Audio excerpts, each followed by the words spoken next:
Hi, and welcome back to You Handled That Perfectly. I'm Kelly, And I'm Carly. and today we are back for episode 3 of our survival mode series. Yeah. Today's topic is walking away or going silent during conflict. Yeah. And I will admit that I used to do this. Really? Just go silent. Yeah, I guess I Like can see just kind that. of shut down. Yeah, And then I would say I have to sleep on it, or I would just go to my room and like hide out I can feel my stress level rising during that. and not say anything Yeah, until I was ready to talk about it, which isn't really fair to the person that you're having the conflict with for so many reasons. yeah, But it's, like we're going to talk about it. The person feels abandoned, yeah, or they feel like you don't care. And then it's like coming back when I'm ready is so selfish because it's like, well, maybe that person isn't in a place to talk about it. I don't know. yeah. And instead of like just resolving it and getting through it and having it be over and done, I prolonged it. Well, let's dive into it. Let's talk about what it means. It usually is one person shutting down and then the other one wanting to talk. And I know the first thing I think of when I think of a situation like this is a husband and wife situation, is a spousal relationship. Yeah, for sure. So for me, I'm the one who needs to talk it out immediately. And my husband's the one who would want to. It's not that he wants to stonewall. I don't think anyone wants to. I don't know. Maybe they do. But I know for him, he just sort of gets in that freeze mode Yeah. and and then just shuts down and can't process anything. Yeah. Well, he's not alone. 85% of stonewallers are actually the husbands in the relationship. There you So go. typically it is the man shutting down and then the woman being like, let's talk about it. Talk to me. Pay attention to me. Or I want to finish this argument or whatever it is that she's trying to talk through or work through. And then him shutting down. But not surprisingly, you are more like my husband in this situation, and I'm more like your husband. Yes. I think that it's obviously like a defense mechanism, the not wanting to talk about it or retreating. But I think that part of it is that the person who maybe is shutting down is feeling attacked, Oh, for sure. and it's their way of defending is just, okay, just you're going to be mad at me or you're going to yell at me or you're going to whatever. I'm just not going to say anything. Yeah. I mean, what are the reactions? Fight, flight, fawn, something else. I don't know. But essentially, your defensiveness comes out as you fight back, you leave. Yeah. So, I mean, it's not surprising. We all kind of have, I think, something that's ingrained in us from childhood of how we respond to that. For sure. Yeah. Yeah. And it was definitely how I responded to a lot of things growing up, I think. And then I don't know when or why it stopped, but probably after I had kids, because I was just like, I just have to work. Like, there's just too much. I have to work through conflict, and there's been less conflict, but between my husband and I, but it's like now I don't even have the capacity in my brain to keep thinking about the conflict. So instead, it's like I just need to work through it and then move on. Well, and that brings up a good point too, is with kids, because it's a double-edged sword. You don't want to shut down, but also with kids, you don't want to get outwardly upset. So Right. sometimes you sort of have to shut yourself down. Well, and oftentimes walking away and shutting down go hand in hand. Yeah. And that can seem like running away. It can also just be a self-preservation thing. It can also just be looking out for the family, depending upon, what the situation is. Actually, one of the tips that we were going to give is that couples who take structured breaks to resolve conflict are more successful at resolving them. So if you say, let's take a 20 to 30-minute self soothing break and come back, then you guys both have time to reset, refresh, get your thoughts in order, and the conversation will be a lot more productive. Well, and that makes total sense too, because it's all about communication. So when someone shuts down or they're stonewalling, I feel like the whole point of that is that there is no communication. So there's no let's talk about this in a half hour, or I mean, if someone were to say that, it's like, okay, I can give you a half hour, Yeah. just set that expectation.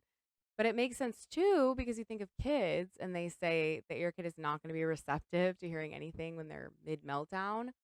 And so that's the same kind of thing. It's like, I mean, with a kid, you can't say, let's take X amount of time for you to calm down. I mean, you can, but it's not necessarily going to be the case. So it's just about regulating in whatever way you need to and then coming back.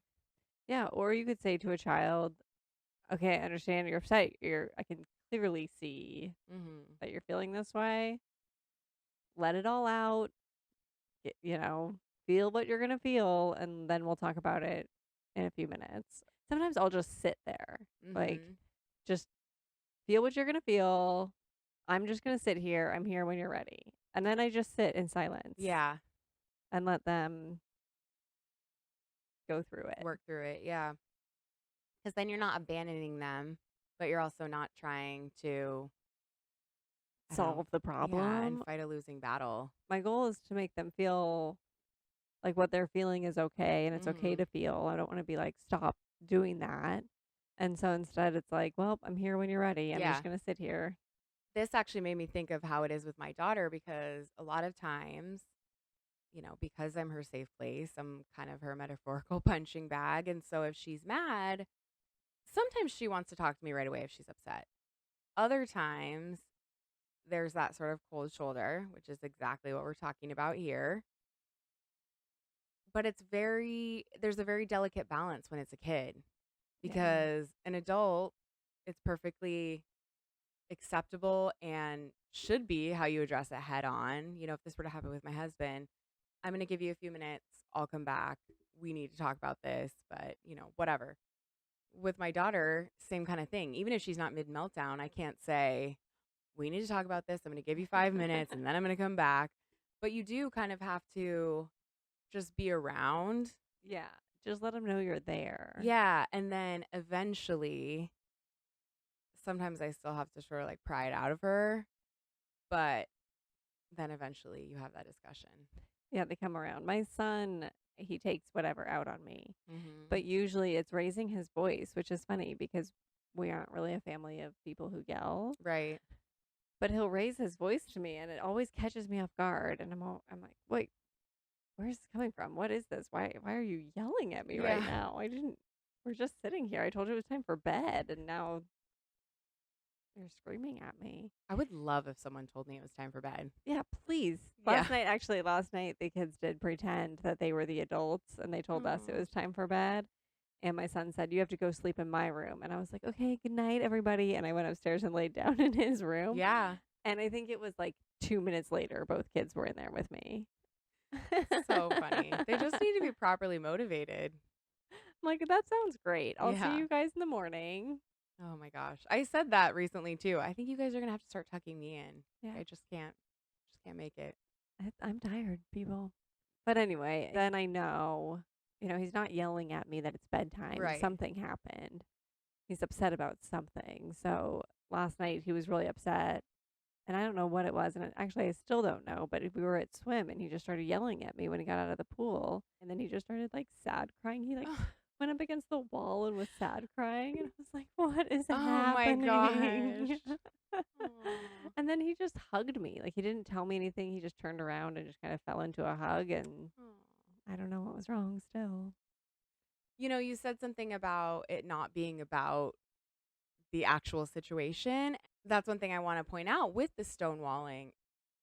I would tend to say that it's hardly ever about the situation at hand because I think this is one of those times that reaction is completely something innate within that person. I said this before that I think it's from childhood, but it definitely does trigger that, little kid in them of how they were treated or how they reacted or how that was accepted. I don't think that ever changes. Yeah, probably not.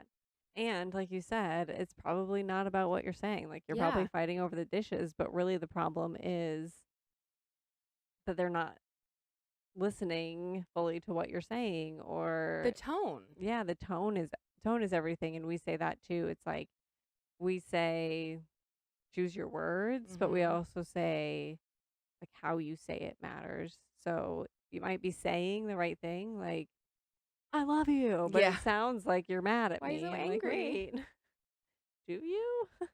So it's like the way that you say it is equally as important as the words that you're saying. Absolutely, that's what we say. It's not what you said, it's how you said it. Yeah.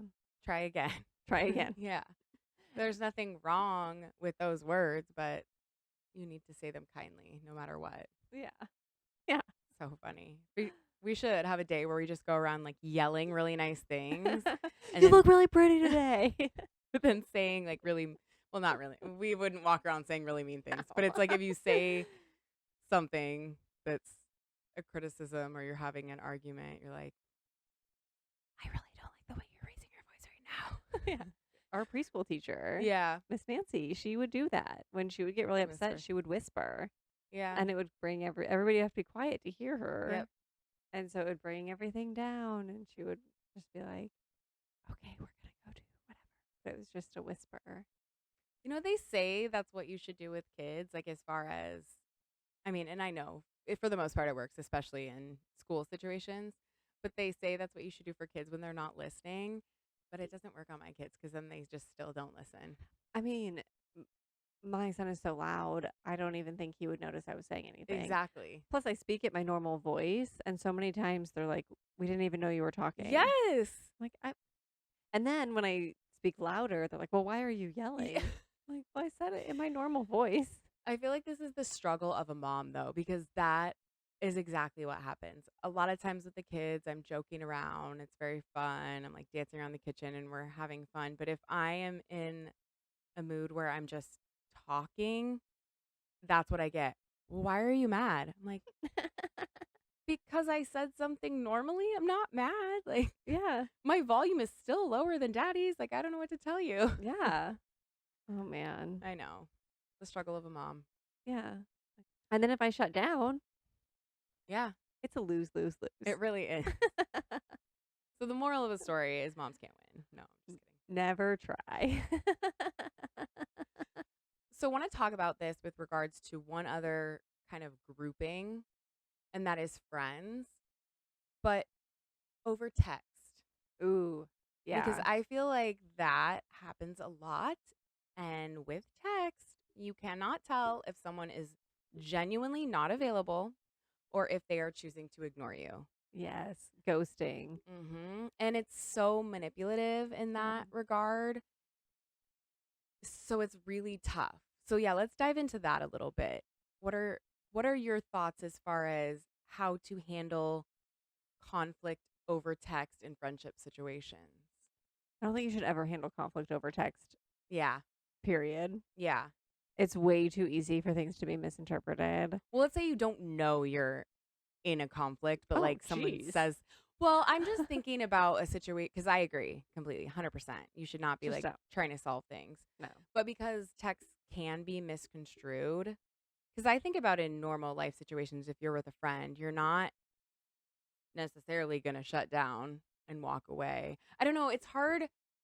I'm Like, thinking, I I might. know, I'm thinking about adult friendships. And so I'm Yeah. thinking in situations with my actual friends, I may clam up a little bit, Yeah. but I'm probably going to say something. Yeah. And then I think with acquaintances or business associates, I'm going to walk away, but it's going to be in a professional manner. So I'm thinking more of situations where it seems like there could be a misunderstanding over text.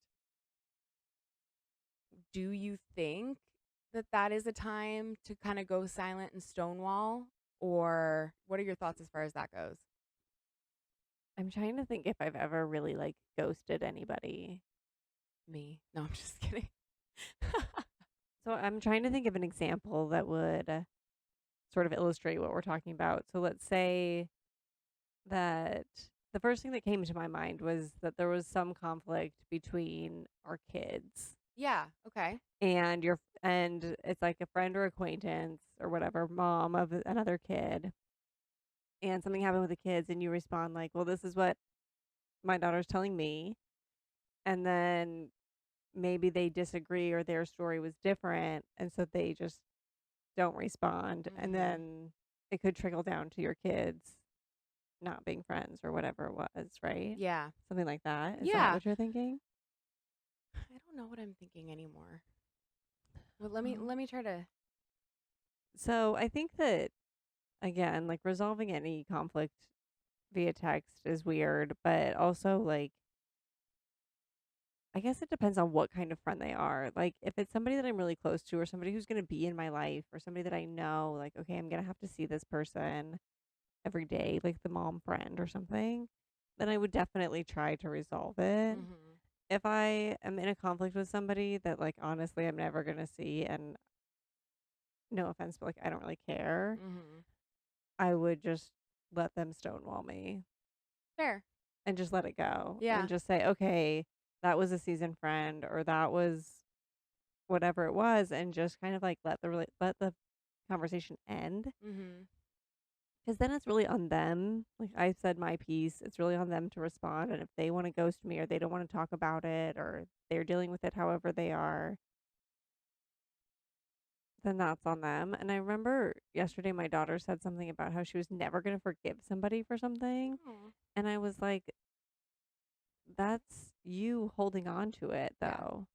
That's not impacting them at all. You not forgiving them is not having any impact whatsoever on anyone but you.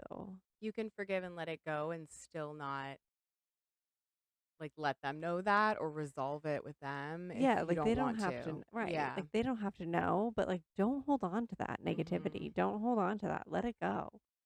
And it's something that I've had to do too. It's like you're not always going to get an apology, but an apology isn't for you, it's for them. So Let it just process it in the way you need to and move on. bless them and block them. I just said this to someone recently because they were telling me about a situation and I said the disrespect was the closure. You're never Yeah. going to get closure that wraps it up in a little bow and is more clear than the stonewalling, the silence, the negative Ghosting. action, Yeah. the ghosting. Yeah. For sure. That Totally showed true. the person's character. Now, of course, if they come back and you feel like they're genuinely sorry, whatever, I'm not saying like the disrespect was the closure, never talk to them again. But so often, and I think that is why stonewalling is so tough because it's silence, right? Yeah. And so often I think we feel like, oh, we just need the last word or we need to know more. There needs to be more discussion. But that's not going to clear anything up more than the fact that they could move on without talking to you does. It's so true. And I think that you said it. So I think you said it. It's like letting go of being the one to have the last word. Yes. And as soon as you're not keeping score and you're not so concerned about having the last word, it will change your life, I promise. So that brings up a great point. Sometimes stonewalling might be the answer, Yeah. You but don't have to have the last word. and it can be a good thing. Maybe it's not actually stonewalling then, but Right. I think it's okay, we've said our piece. We're not going to come to an agreement on this. yeah. And this is like makes me think about anything political, right? Like if you're having any kind of political conversation with somebody who has opposing beliefs, you're never going to come to a conclusion. Mhm. And so at some point, you have to call it and just say, we're never going to get on the same page about this. Agree to disagree. Yeah, I'm walking away. And then they're probably going to say something because they have to have the last word. Mhm. And so they say that they probably will call you a name or say it's immature or you're walking away or why are you doing this? That's when you bless them and block them. That is, I mean, that's when you have to just say this conversation will go on and on and on if both of us have to have the last word. Yeah. That's really interesting cuz I don't know that any of our segments really talk about having the last word, but stonewalling really does feel like we're one of those situations where even without the word, stonewalling is the last word. Yeah. And that's a tough pill to swallow for a lot of people. It's a stubbornness. Yeah. And I think that that's what it is. It's like you're stonewalling in stubbornness. You have to have the last word in stubbornness. It's Yeah. like you have to be right. Again, it goes back to like my daughter not forgiving this person. I can't remember what it was. I'm pretty sure she will, but she's 9. But it goes back to that, like, who's the one who's really carrying the burden? Yes. No, I completely agree. This reminds me of a situation. It's so silly, but maybe some of you can relate. You know this situation. I made a special trip down to a different city to get something off Facebook Marketplace, and the person ghosted me and then later kind of nonchalantly said, "Oh, hey," and gave me the information. And I said, "Okay, I'm coming at this time," and they ghosted me again. And then it became clear that they had sold the item, whatever it was. And I was so frustrated because I'd wasted my time. Yeah. And I started typing this like mean response, but that's not me. And so, of course, I deleted it. And my husband said, "No, give her a piece of your mind kind of thing." And I said, "Why? That would be just me getting my anger out. Like that wouldn't accomplish anything." Yeah. Like, And then she'd give you a bad rating. right. Like there's no purpose that me having the last word in that situation would not solve anything. Right. So, it's the same kind of thing. There was a situation the other day where, a driver got mad at me on the I road. was just going to bring up road rage. Really? Yes, that's exactly what I was going to talk about. Because I just think about these situations where someone gets mad at you on the road, and it is a situation where you're never going to see them again. No. So you need to be proud of how you handle the situation. So my new thing when people are mean like that is I just smile and wave. I'm like, Hi. yeah. I just have stopped looking. Oh, that's smart. So I came up to a stop sign in our neighborhood, to which I came to a complete stop, heaven forbid. I know. And You didn't do the California rolling I did stop. not. And I was going to turn right, and a car came up this way, right? So I'm here, and the car came up this way, and he was turning left, and I was going to turn right. And so right as he pulled up, I turned on my blinker. Yeah. He yelled at me the whole way through his turn because I guess I turned on my blinker too late, and he wasn't planning on stopping. Right, Like, exactly. heaven forbid I make you stop for 1 second. Oh And so gosh. he just yelled at me all the way around, and I think I was just looking at him like, "What?" Yeah.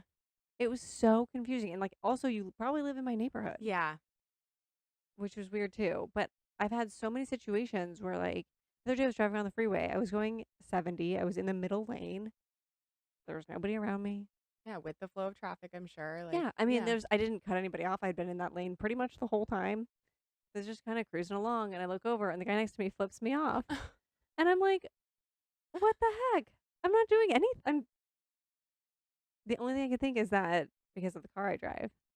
This happens to me all the time though as a woman driver. I don't know what it is because I don't know if it's that my husband doesn't notice these situations or it doesn't happen to him, but so often I say that there is a man driving that flips me off or whatever. And so it makes me wonder like what is going on because a man would not treat a woman like that on the street. I feel like they would. You think? I mean, maybe. I don't know, but I just was like, I'm just never gonna look at anybody That's driving smart. again. I'm just gonna focus on myself. I'll be aware of where the car is, but I'm not looking in anybody's car because what good is that bringing me? So we had this conversation in the car last night. My husband and my daughter and I had this conversation, and I was telling them about the guy who was turning left and how he was just screaming at me. And my daughter was like, "Oh, you should have taken a picture of the car. Oh, you should have, you should have." And I was like, "Well, maybe, but also you just never know how people are going to respond." Yeah. Like if that guy was already that mad, if I busted out my phone and started recording him, He might follow you home. You just never who know. knows? Yeah. I have kids to protect. Yeah. So I just like gave him the like puppy turn my head to the side kind of look like, what are we doing? But you just never know. And Yeah. people in cars feel like people online. Like they can just say or do whatever they want. They're protected by the screen, they're Yeah. protected by their car, whatever. I'm not willing to risk my safety or my kid's safety. And so I just said to her, he has to live with himself. And that's enough punishment for me. Yeah. Like, I don't have to live with him. I don't have to engage with him. He has to live inside that anger, and I don't. What this makes me think of is that the bottom line is there are a lot of situations in which not saying anything is the right answer, Yeah. but you also want to make sure that in situations where people do already have your love and respect, that you're not shutting down like that. Like, I think that's a Yeah. great, That's a really good summation of what we're saying. yeah, like, Yeah. I think it's a nice way of realizing that you're not going to hurt someone that you don't know by not talking, Yeah. but you could really hurt someone that you do know. Yeah. Read the room, Yeah. like you say. Communication is key. It is. And I think that noticing when your significant other is seeking connection and trying to resolve a problem instead of feeling attacked or like defensive Yeah. and coming, because it's really more about communication and connection than it is about anything else. It 100%. So the second you start to disassociate or pull away or block or stonewall, that's when everything's going to go downhill. And it's like every little thing is going to become a conflict, probably. So that actually makes me think of some tips. Should we go into some Sure. tips? So you had said before about taking structured breaks, and I Yeah. love that. Yeah.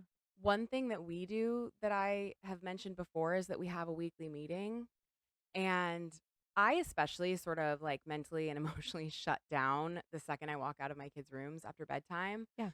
So my husband and I have agreed that we will basically have all I don't want to say big conversations because sometimes it's not big, but it's like if Connecting conversations. yeah, and stuff that requires emotion, mental Yeah. capacity. We have those all at our weekly meeting. And so I'm writing notes in my phone of, oh, I want to remember to tell them about this. That way I don't forget it. And it jogs my memory of like if there's an emotion associated with it so that you're not just letting it go and it's like building up inside you, but that you do address it at a time and place that's best for both of you, like we talked about. Because sometimes if you stonewall and you come back, then they're not ready. Yeah. Right. Exactly. That's what I was saying in the beginning, right? Yeah. Like it's not fair to the other person. I think that another thing is like find a time when you know that they're at ease or in the best place to talk to. So I know like a lot of nights when my kids are playing and my husband's cooking, and if he's just like chopping or doing something kind of mindless, it's a good time for us to chat. Yeah. And like sometimes I'll just sit at the bar stool and talk to him, or if I can help, I'll like help chop. But it's also a nice time for us to talk about things, and it doesn't have to be like conflict. It's just like, hey, this happened in my day to day or whatever. Mhm. But that for us is like a really good time for us to catch up and talk, unless the kids are like, we need this, we need that, we need this. Yeah. Um, like on the right nights, that's a good time to play catch up for him and I. I think that's a really good point too. Like I know for my husband because he drives around for his job, when he's driving in the car and he calls, I have his full attention. Yeah. Whereas when he gets home and he's tired, he's literally like dozing off as we're talking. So if I have something I need to talk of outside of our weekly meeting, I know, like you said, that I have his attention at that point. Yeah, I think finding those times or knowing the best time to have conversations Yeah, is a good tip too. I think so too. And I mean, just in general, I think one of the last tips I would say is just communicate. Like it's literally the opposite of walking away or going silent, but you can still get what you need, what you're trying to get from walking away and going silent by even just saying, I need a minute. My emotions are too high.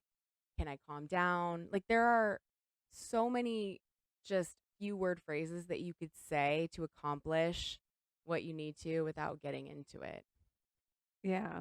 Again, know when to say that too. Like know when to be like, okay, we have to take a break and we can come back to this. Yes, Or okay, I need a few minutes. It's like don't do it when your partner's like in the middle of saying for something, sure. or like I can tell when Tim is about to get overwhelmed with what I'm talking about, or when it's too much, it's like, okay. And so for me, it's like, okay, I know he's starting to, like, I can physically see it in him Mhm. because he's like, okay, and it's like, okay, well, I need to phrase this differently or take, a minute to rethink what I'm saying. Yeah, and I think like we were talking about before how you say it matters. Yeah. So and I don't even mean tone in this regard, but I mean instead of I need a minute, or Yeah. whatever we tend to say, even if it was just like I Like, need a minute. I need to take a break. Yeah, or That's you could say I know this is really important to you and I want to give it the attention it deserves. And so I need to table it for a little bit. You yeah, don't have to put a time frame on it, anything like that. It's just being respectful, whether it's to your partner, your friend, your kid, whoever. yourself. Yourself, yeah. Because at the end of the day, like you talked about with the situation with your daughter, all of this, it's really about being proud of how you handle a situation. Yeah. Yeah. Hopefully it doesn't keep you up at night. Yeah. Sleep is important. Sleep is important. But yeah, it just comes back to like, can you live with how you're dealing with things? Yeah.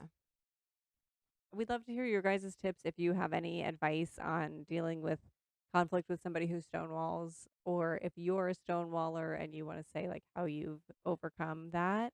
We'd love to hear from you. Um, Feel free to reach out to us in our Facebook group or through email. I'd love to hear too specifically how people do deal with this over text because I feel like that's Yeah. one thing that kind of held us up. So let's do a poll on that at some point because is there any other answer besides just taking it off the text chain? Yeah. We could do a whole episode on that Yeah, I love in it. the future. Yeah. Love If it. you want to hear a whole episode on that, let us know. And give us your tips. Give us your questions, your tips, everything. Yeah, we'll answer them on the show if you have questions. Thank you so much for watching as always. We are so happy that you're all a part of our community. And in case no one's told you today, You handled that perfectly.